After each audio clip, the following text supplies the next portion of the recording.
sa Ginoo, sa iya nga kaayo ginahatag sa aton. Magpasalamat kita sa Ginoo, wala siya nagakulang sa adlaw nga tanan. Mayara ako amigo, halagit sang reklamo, kay buslot na kuno ang sapatos niya nga tuo. Apang sang iya makitaan, ang ututiil niya nga abyan, nakatangla siya sa langit, nagpasalamat. Okay, isa naman ka maaygid nga adlaw sa aton nga mga upod sa online sa Facebook, mga nagalantaw sining program. Good morning gid sa inyo tanan, kag sa mga nagapamati sa aton via radio, aton nga mga radio transistor dira. Good morning gid sa inyo. Kag salamat sa Ginoo sining adlaw nga makahimo kita sining aton nga daily bread program. Isang ligan yung mga inadlaw, wala na kita naka-program, kaya nangin masako kita, no? Sa aton nga program diri sa mga kabataan for the whole week, no? From Monday to Saturday until Sunday, may ara kita nga service Monday sa church. So, kagapon na utod ang aton nga live sa worship. So maybe sa Sunday balik kita liwat sa aton nga live kada Domingo sa worship. Okay, sa sirigid nga aga ang aton nga pagpamalandungan, no? Sirigid nga kagahon, amo ini ang pag-lay up sang treasure sa langit. We are to invest sang langit nun nga utang. Kag before kita mag-start, mag-pray ana kita. Salamat Lord sa sirgid nga aga nga maka pamalandong kami sa pulo. Kabay Lord nga ikaw gid Ginoo magapakamayo sini sa amon nga pagtuon. Kag kabay Lord nga ikaw gid Ginoo magagamit sa mensahe sa pulo. Sirgid nga adlaw. Kamayuha ini sa amon mga tigipusoon in Jesus pray. Amen. Again, good morning gid sa tanan naton nga mga tagpalamati. I hope may aral lang kita dira nga studio, no? Kag mabatian lang kita, kag kun wala gid man di mabalik kita liwati, no? Program. Kag sinigid nga aga laying up treasure in heaven. It mentioned bala dira, no, sa Book of Ecclesiastes, sang tama gid ka importante nga pangunahuna nga ginhambal dira, no, sang libro sang Ecclesiastes, ang aton nga pangabudlay para sa Ginoo. Ecclesiastes chapter 5 verse 10, silin sa Ginoo, he who loves money will not be satisfied with money, nor he who loves abundance with its income. This too is vanity. When good things increase, those who consume them increase. So what is the advantage to their owners except look on? The sleep of the working man is pleasant, whether he eats little or much. But the full stomach of the rich man does not allow him to sleep. There is a grievous evil which I have seen under the sun, riches being hoarded by their own owner to his heart. When those riches were lost through a bad investment, he had fathered a son. Then there was nothing to support him. As he had come naked from his mother's womb, so he return as he came, and he will take nothing from the fruit of his labor that he can carry in his hand. This also grievous evil, exactly as a man is born, thus will be he die. So what is the advantage to him who toils for the wind? Kabay pang Ginoo pakamaayo sang iyang pulong naton pagatun-an sa sinigid nga aga. And may the Lord bless us no sa nga aton nga pagpapalandong sinigid nga ation. Now, si Solomon nag-describe sining problem o with earthly treasure. Kag ang panghuna-huna no, ni Solomon sining prinsipyo that money and abundance do not truly satisfy. Sa pagkamatuod, ang kwarta, ang kamanggaran, kabugana, hindi gid man niya makasatisfy sa tao. In fact, kung makita nimo ang mga manggaranon nga mga tao, mga billionaire nga mga tao, nag-strive pagid sila nga mangin magdamo pagid ang ilang manggad. Siling sa Bible ganis niya, biskan maangkon mo pa ang bugos nga kalibutan, kung mawala mo imo kalag, waay man japon pulos. No? So madamo sa mga tao, they invest sa material nga butang, sini nga kalibutan. Batumdumo naton even Solomon, hari sang Israel, kag ara ang tanan sa iya. In fact, hindi lang manggad ara sa iya, sawa ara man sa iya, damo. Kag nakita naton nga even siya si Solomon gambal siya nga wala sang satisfaction sa sini nga mga butang even sa kwarta kag sa kabuganaan. Now the abundance of the rich prevent good sleep, often hurts the owner. So kung kaisa, kung tama ka naman kabusog, hindi ka man makatulog. Kay delikado man. No? Basta hindi ka nakabugtaw. Muna, no? Tama ka nakabusog gani. Ano yung mo? No? Siyempre, mapatunaw-tunaw, you know? Either matitindog danay, lakat-lakat ka danay, hindi ka na magpahuway dayon, magtulog dayon. So, ang riches perish through misfortune and cannot be taken with us when we die. Kung may manggad na kita, kag kung may ara ni ikaw manggad, hindi mo man madala sa imo palangit. No? Hindi mo pa mapadala sa imo. Yes, may ara nga mga tao nga gindala nila sa ila lulubngan, pero natabo sa ila ginkali paganing ila lulubngan. Ginkuha pa ang manggad nila. Hindi mo na, no? Hindi mo na dala hasta sa imo kamatayon. Now, just like singin hambal sang Ginoo sa Matthew chapter 6 verse 19 to 21, nga si Jesus naghambal that he commands us to lay up treasure not on earth but in heaven. So ang aton galing nga investment, we are to invest sa heavenly not earthly nga investment. Now, madamo subong sa mga tao nga naga-business sila. Yes, it is good for them, no, to have business. Maayo nga naga-invest ikaw, naga-business ikaw, naga-reserve ikaw for your future. But what about sa heavenly, sa langit nun, nga butang? Ang pamangkot, naga-investment ikaw bala sa langit nun, nga butang? Kung nag-invest ikaw sa material nga butang sa inyong kalibutan, nagapadamo ikaw sa imong kwarta, nagapadamo ikaw sa imong manggad sa inyong kalibutan. How about sa langit nun nga butang, nagapadamo man ikaw bala sa imong investment sa langit nun nga butang? Kabay pa nga nga mindset, mga hinigugma, we are investing sang kalag sang tao sa langit. Nga sooner or later, ma-rift naton, ma-harvest naton ang aton nga gin tanom, ang aton nga gin invest didto sa langit. Do ano kanami, mga hinigugma, nga pag-abot mo didto sa langit, may ara ikaw purong-purong, may ara ikaw reward tungod kay nag-invest ikaw sa langit nun nga butang.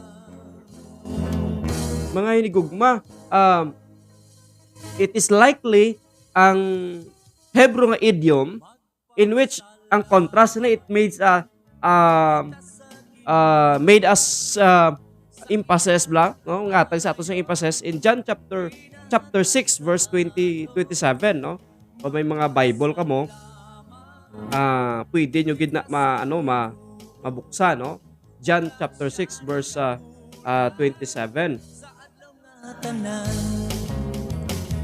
Mayara pagid ako kilala. Ano ang basang pulong sa Ginoo dire? John chapter 6 verse 27. Sa pulong sa Ginoo, do not work for food which perish perishes, but for the food which endures to eternal life, which the Son of Man shall give to you. For on him the Father, even God, has set his seal. So makita naton diri mga hinigugma nga nagpakita ini nga ang aton dapat nga himuon, we are to invest sa heavenly, langitnon nga butang. O galing madamo sa mga tumuluo, damo sa mga Kristiyanon, o kung damo sang hindi tumuluo, nga nag-invest sila sa material nga butang. Tungod kay wala sang satisfaction sa ila tagipusoon. Hindi sila satisfied. Sila nati, ano lang gali himuon amon, hindi na kami ma-prepare sa amon future, hindi na kami gali mag-invest, magpatago sa among kwarta sa bangko. So, there's nothing wrong with that. But, kung obsessed ka nakatama sa sinang material nga butang, nga do hindi ka nakatulog, nga do, focus ka na lang gid sa sinang nga butang, ag wala na bahin ang Ginoo sa imo, then, sa sinang nga bahin, makita na ang imo kugalingon nga wala na sang satisfaction sa imo kugalingon.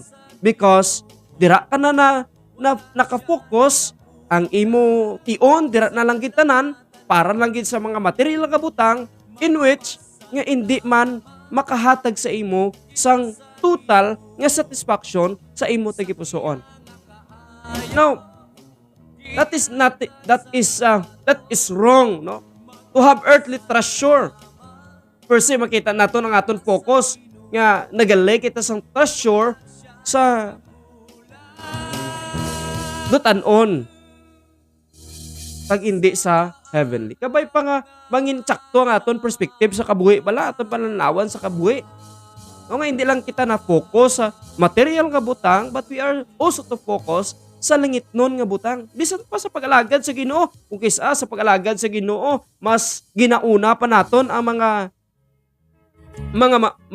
material nga butang sa pag-alagad sa Ginoo. Mayara ganit na nga rason, no? Ang isa ka tao, isa ka Kristiyano, sabi nga, hindi ko mangani, hindi ko mga budlay, iway kami kalanon, unahon panakon ang pagsimba sa Ginoo. Anong mahatag sa Ginoo sa akon? Just like that, no, nga rason. Kung amo nang imo rason, then nagapati ka nga ang Ginoo hindi siya provider sang imo makinlanon. Dumdumon nimo abyan nga ang Ginoo naghatag sa imo sang kusog, ang Ginoo naghatag sa imo sang kabuhi. Paano ka makapangabudlay kung hindi ka tagaan sa Ginoo sa kabuhi? Paano ka makahimo sin ang abutang kung hindi ka tagaan sa Ginoo sa kusog? Now, why should our focus be on laying up treasure in heaven? Nga ang aton focus dapat sa langitnon nga butang. Kag paano kita makalay treasure sa langitnon? Now, ginambal ba din ni Jesus sa Matthew chapter 6 ang importante gid nga bahin nga dapat naton himuon mga hinigugma. Siling dire sa chapter 6 verse 19 to 24. Sinya, do not lay up treasure upon earth where moth and rust destroy, where thieves break in and steal. Kaya hindi ka mo invest sang treasure di sa kalibutan nga ang mga tuktok o kon ang anay maga-destroy, where thieves mga kawatan buka o kon kawat, no, magakuha. But siya lay up for yourselves treasure in heaven, where neither moth nor rust destroy, where thieves do not break in or steal. For where your treasure is, there will your hearts be also. Kung kaisa ang aton nga tagipusoon, kundi ang aton manggad, digtuman ang aton tagipusoon.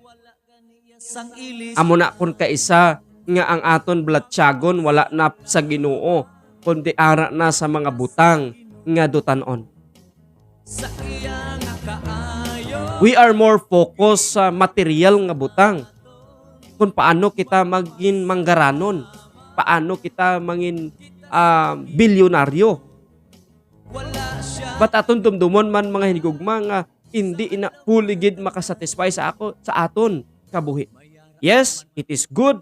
But kung ina ka butang makaagaw na sang imo attention, makakuha na sang imo blablatsagon sa Ginoo, then it is wrong. Sala na inaobyan. So the reason to lay up treasure in heaven, because treasure on earth is insecure. Ang treasure diri sa kalibutan is insecure.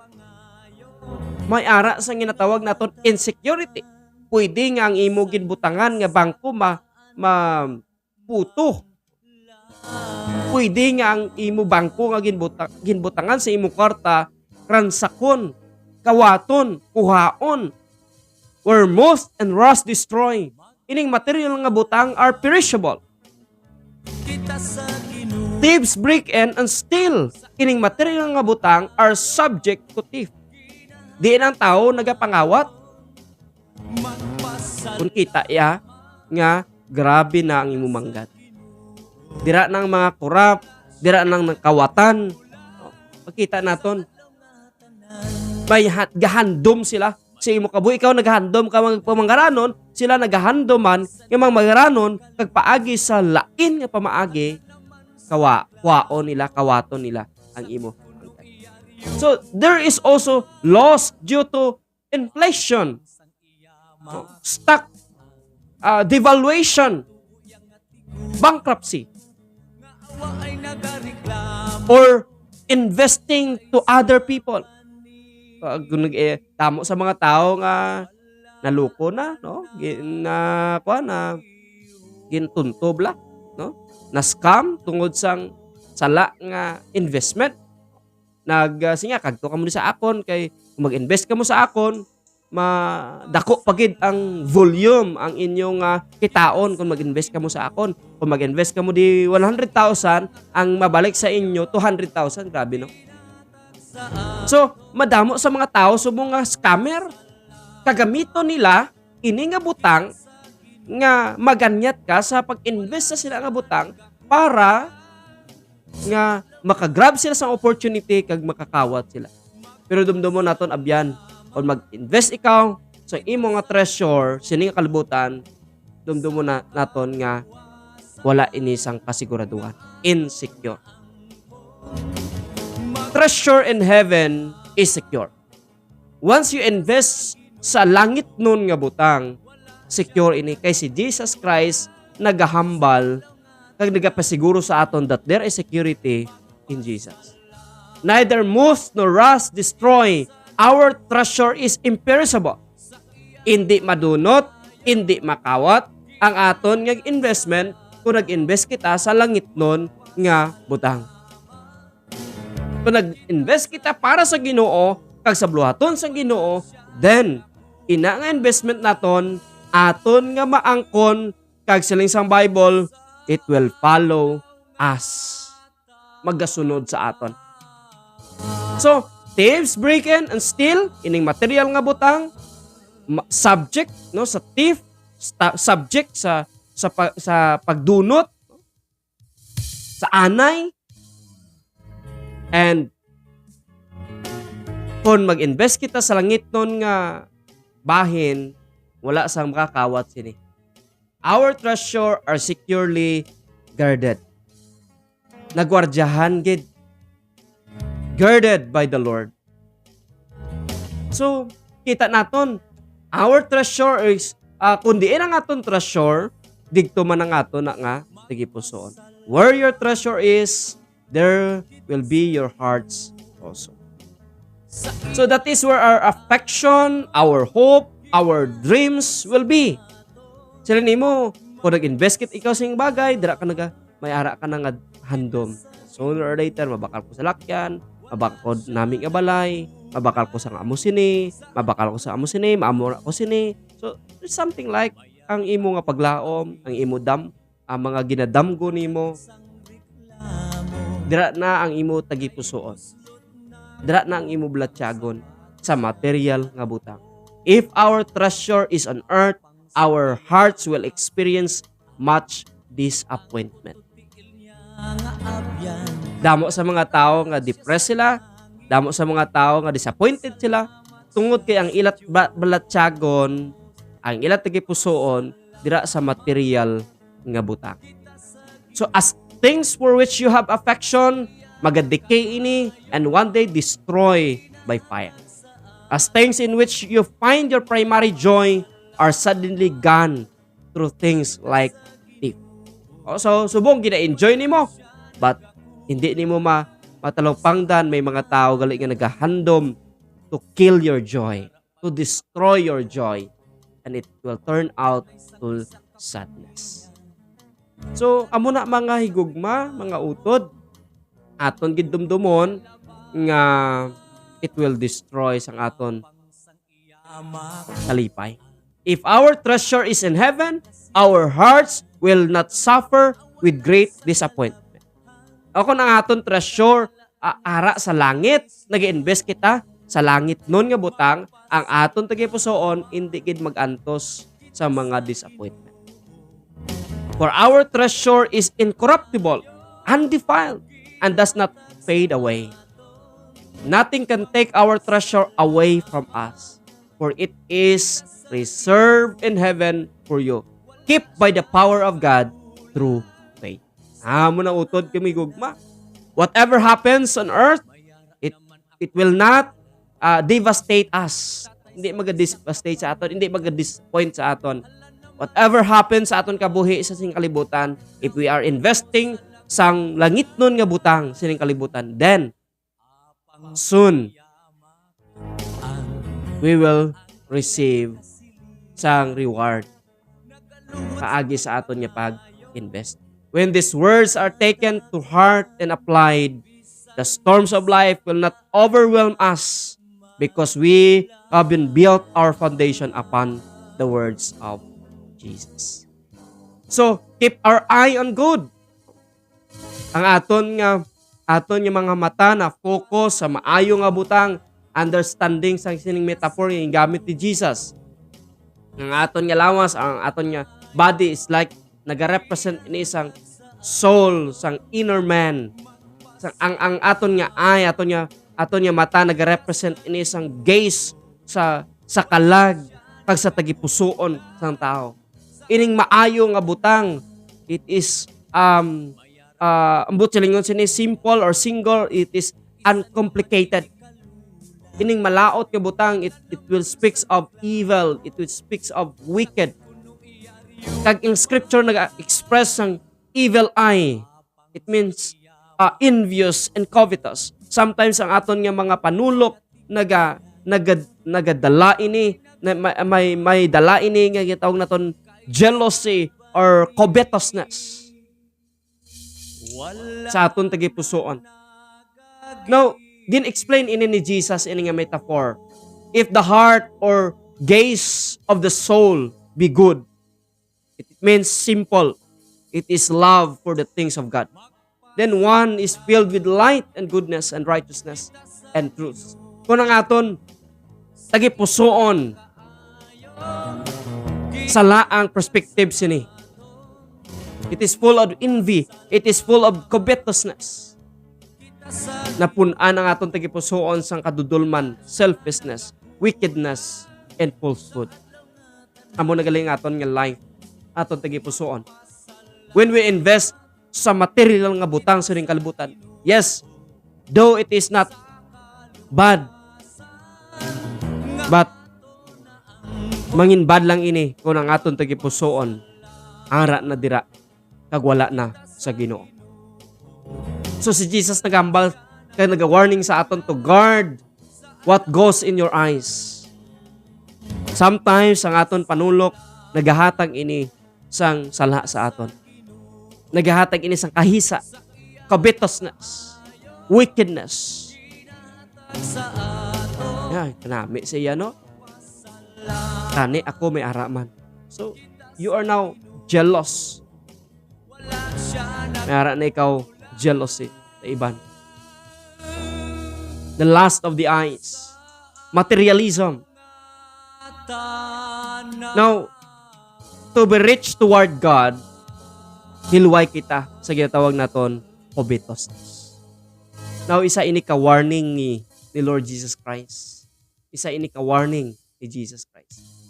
Likewise, si Pablo nagatag man sa aton sang warning about sang materialism kag covetousness. And those who desire to be rich, madagdag sa sining nga bahin into snare and temptation, into many foolish and harmful lust, to drown into destruction and perdition. So makita nimo in which ang kabuhi, ang attitude ng tao, ang tagipusoon sa tao, kung ara na ang material nga butang sa iya, in which niya gamhanan na siya, masaling natin gamhanan na siya, so powerful, gamiton niya position, gamiton iyang property, ang iyang manggad to govern sa kabuhi sang tao. But you know what?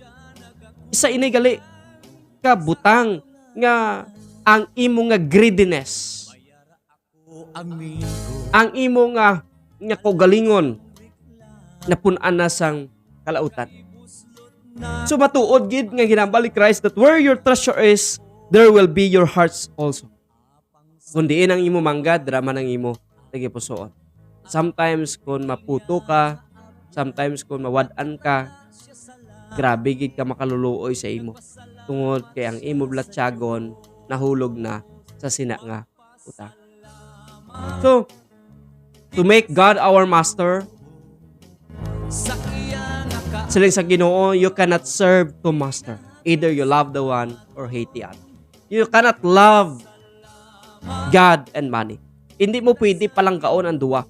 Palanggaon mo ang kwarta, kag pangalanggaon mo ang Diyos. Siling ni Pablo siya, for the love of money is the root of all kinds of evil. Ang paghigugma sang kwarta, amo ini ang gamot sang tanan nga kalautan. So, a master by definition demands total loyalty. Kung ang Ginoo aton nga master, ang Ginoo aton provider, we are unable to please two masters at the same time. Either we hate the one or love the other. So, silingon, nagakinanglan ang Ginoo sang total nga loyalty dira sa iya. Kinanglan mangin loyal kita sa Dios. Yes, pwede gamiton sang Ginoo ang kwarta agud mapalapit ang tao sa iya. Kag pwede man nga ang kwarta gamiton sang yawa agud nga mapalayo ikaw dira sa Ginoo. Tandaan ginaton inautod yung migugma mga abyan nga nagapamati sini nga adlaw.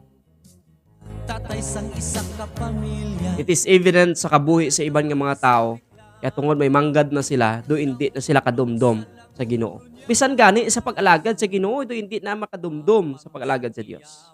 Do hindi na magamit sa Ginoo sa iya buluhaton.